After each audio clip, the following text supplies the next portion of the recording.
E nós vamos conversar com o economista, diretor do site Recontaí, integrante do Conselho Regional de Economia de São Paulo, Sérgio Mendonça. Bom dia, Sérgio.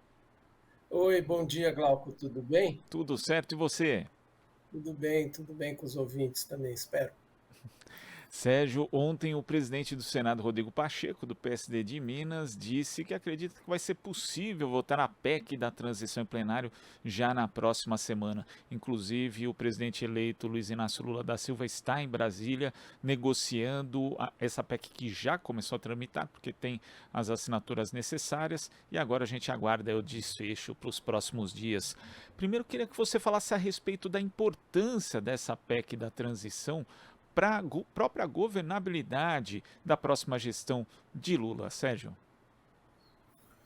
Bom, Glauco, a PEC trata principalmente da principal proposta, né? Desculpe, principalmente principal, mas da proposta mais importante que foi feita a respeito das políticas sociais no curto prazo, que é o programa de transferência de renda, né? Que é no governo do Lula e da Dilma, o governo, o Bolsa Família, e depois no Bolsonaro chamado de Auxílio Brasil, que deve voltar a ser chamado de Bolsa Família. Então nós estamos falando de 175 bilhões de reais no orçamento. Uma parte já está prevista no orçamento de 2023, proposta pelo atual governo, e a ideia é excepcionalizar, tirar esse gasto de 175 bilhões de reais para os próximos 4 anos. É fundamental esse movimento, porque não só você garante os compromissos de campanha, que foram, aliás, nesse caso dos R$ 600, foram prometidos tanto pelo Lula, pelo presidente Lula, como pelo presidente Bolsonaro. Os dois propuseram a mesma coisa, R$ 600, embora a proposta do presidente Lula seja um pouco maior em termos do impacto para crianças até 6 anos.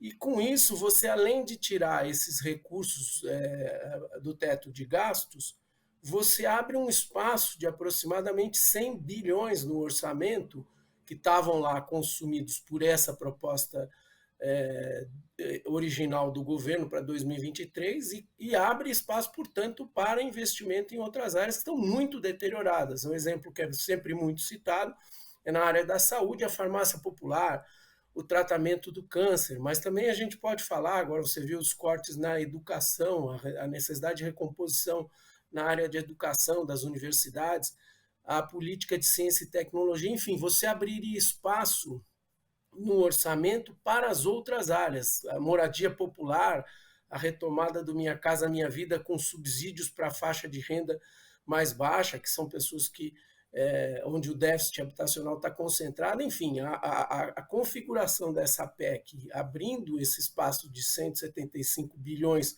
para o Bolsa Família, a proposta chega a 198 bilhões para 2023, você também criaria as condições para a gestão de um orçamento que hoje é um orçamento de ficção, um orçamento que está proposto pelo governo Bolsonaro para 2023, não é factível, não é realizável.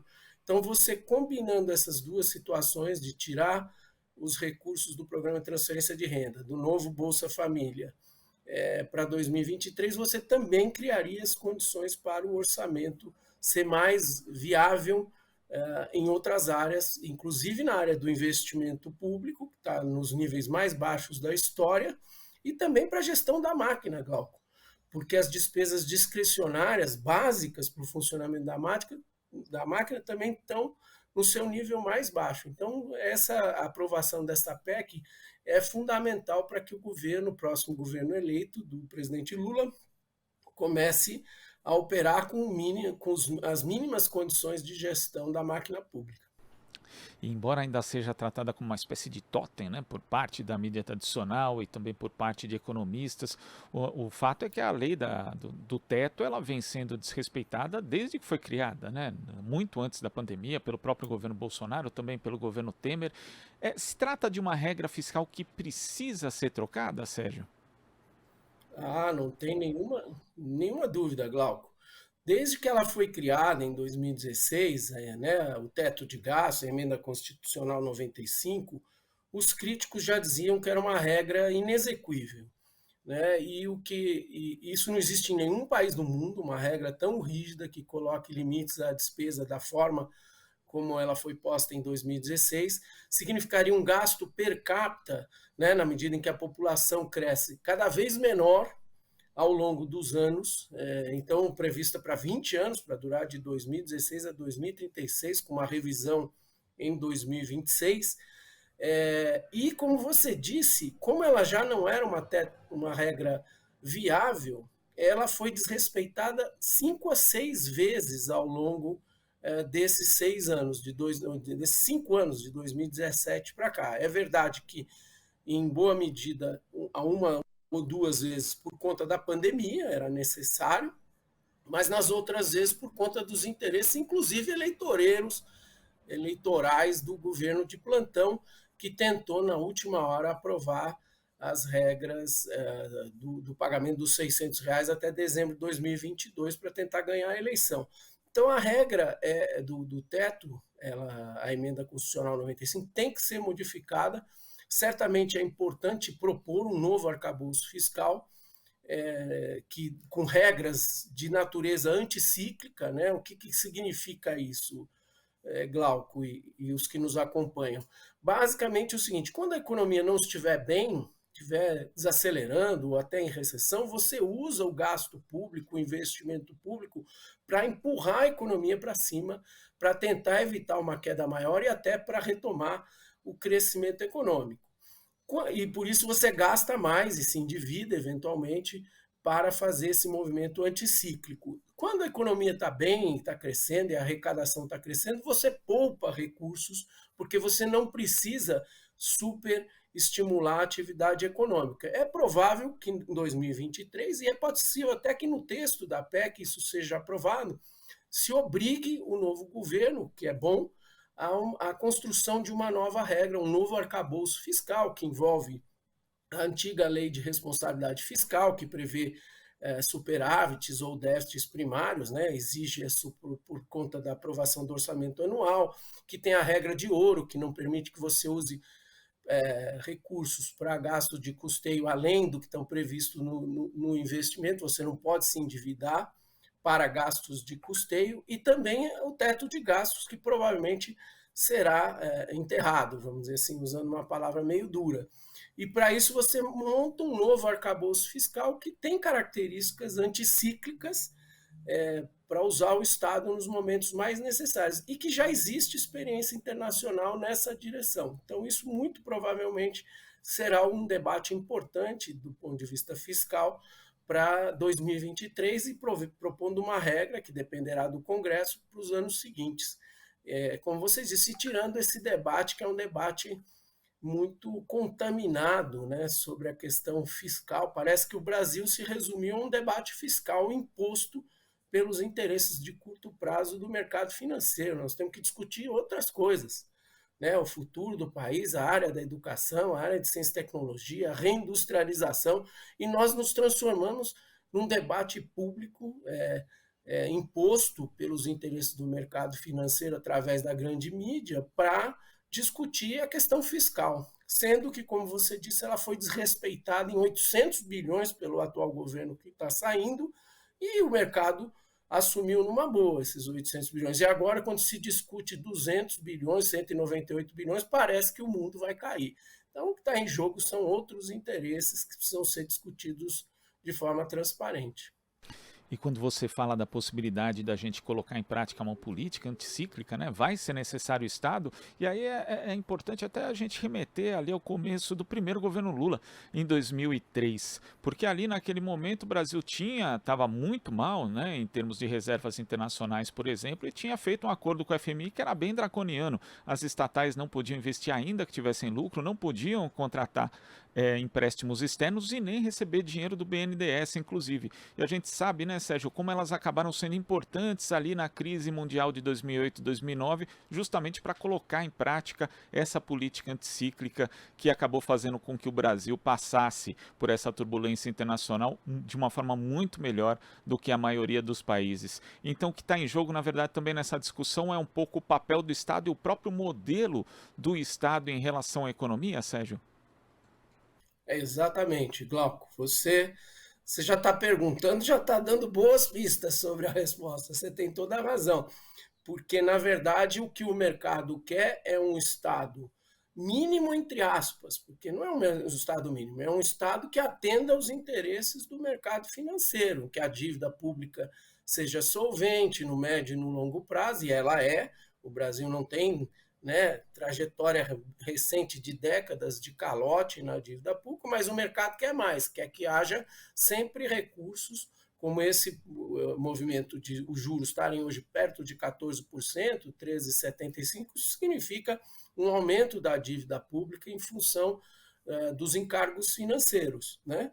E isso faz com que o mercado fique nervoso em relação ao pagamento dessa dívida. Mas a dívida é total, a trajetória da dívida é totalmente solvente e, você, como você bem lembrou, você usou não só o investimento público, mas as estatais, que também são um componente importante do investimento público, como a Petrobras, a Eletrobras, para aquela crise, enfrentamento da crise de 2008, perdão, e isso foi bem sucedido, e também o crédito público, né? Os bancos públicos, como o BNDES, como a Caixa Econômica Federal, como o Banco do Brasil, o BASA, o BNB, que são bancos importantes, alguns bancos regionais, para a retomada do crédito público em bases razoáveis, com taxas baixas, né? Houve programas dos bancos públicos com taxas mais baixas, taxas de juros mais baixos, para dar crédito para que a gente saísse daquela crise. E o Brasil rapidamente saiu em 2009 e em 2010 já cresceu quase 8%.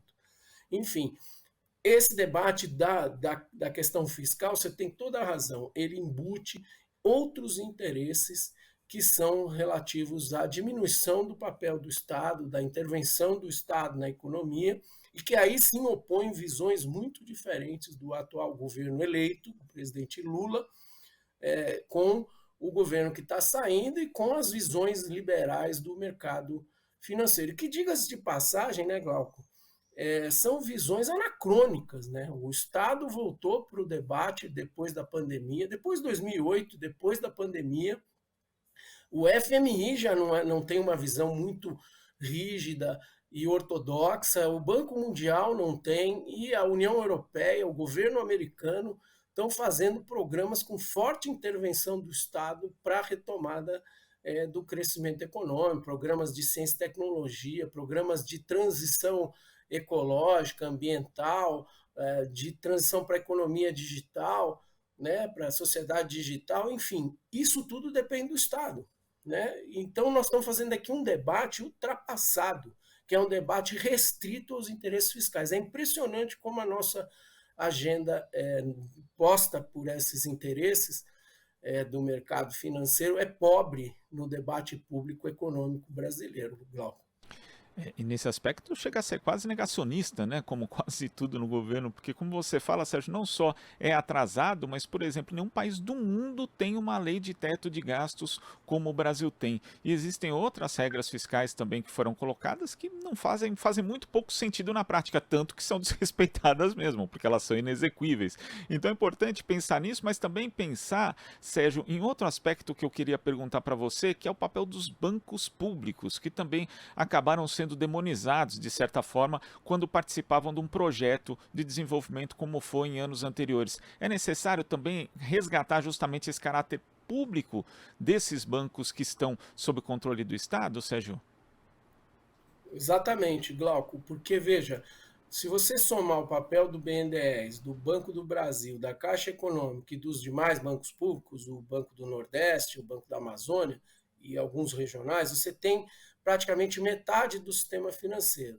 Se você, brasileiro, em termos de crédito, em termos de ativos, se você usar esses bancos como um instrumento de concessão de crédito mais barato, o que significa porque eles terão rentabilidade, serão bancos rentáveis, porque o sistema financeiro brasileiro é muito rentável, até exageradamente rentável, o que é ruim, porque ele drena recursos da sociedade, das pequenas empresas, das micros, das pessoas físicas e até das grandes empresas. Você forçaria a atuação dos bancos privados também, concedendo crédito mais barato, porque os bancos privados teriam que acompanhar como aconteceu em 2008 e 2009, na crise mundial do subprime. Então, você usar os bancos públicos, por exemplo, Minha Casa Minha Vida, combinado com orçamento, combinado com a gestão do FGTS, você pode retomar rapidamente um programa como aquele, que chegou a contratar mais de 5 milhões de imóveis residenciais em poucos anos, entregou mais de 4 milhões, que, de um lado, cumpre a questão social, uma política social da maior importância, que é a política habitacional, de reduzir o déficit habitacional, e, ao mesmo tempo, gera imediatamente milhares, se não milhões, de empregos na área da construção civil, da construção pesada, se combinar com o investimento público. Então, para isso você precisa dar orçamento e precisa ter uma atuação, no caso específico da Caixa Econômica Federal. O Banco do Brasil também não pode ser um banco igual hoje existe a gestão da Petrobras, que é basicamente gerido como se fosse uma empresa privada, né? A luz atendendo só os interesses de dividendos dos acionistas privados, que são minoritários, já que o banco é público. Então, ele também teria que ser usado como um instrumento importante na área da agricultura e, particularmente, da pequena agricultura, da agricultura familiar, concedendo crédito mais barato. E o Banco do Brasil está se retraindo nessa área. E a gente sabe a importância dessa área também para a geração de empregos, mas para fornecimento de alimentos baratos para a população brasileira. Então, se você usar os bancos públicos, que nós temos, é uma coisa que poucos países têm, bancos com essa importância no Brasil, nós rapidamente conseguiremos ter uma perspectiva bem mais favorável do ponto de vista econômico para os próximos anos. Eu até sou relativamente, moderadamente otimista. Eu acho que o mercado está dizendo que em 2023 nós vamos crescer 0,7%, né, na pesquisa Focus do Banco Central. Eu acho que nós temos condição de crescer muito mais. Evidentemente, vai depender também do que vai ser votado no Congresso, e particularmente dessa PEC dos programas sociais, né? Da PEC da transição. Glauco. É o que a gente espera, né? Um crescimento maior e também um crescimento com qualidade e mais distribuição de renda. Sérgio, muito obrigado pela sua análise aqui no Jornal Brasil Atual de hoje. Até a próxima. Eu que agradeço, Glauco. Um abraço a todos. Até a próxima. Abraço. Conversamos aqui com o economista, diretor do site Recontaí, integrante do Conselho Regional de Economia de São Paulo, Sérgio Mendonça. Estamos apresentando Jornal Brasil Atual. As notícias que os outros não dão.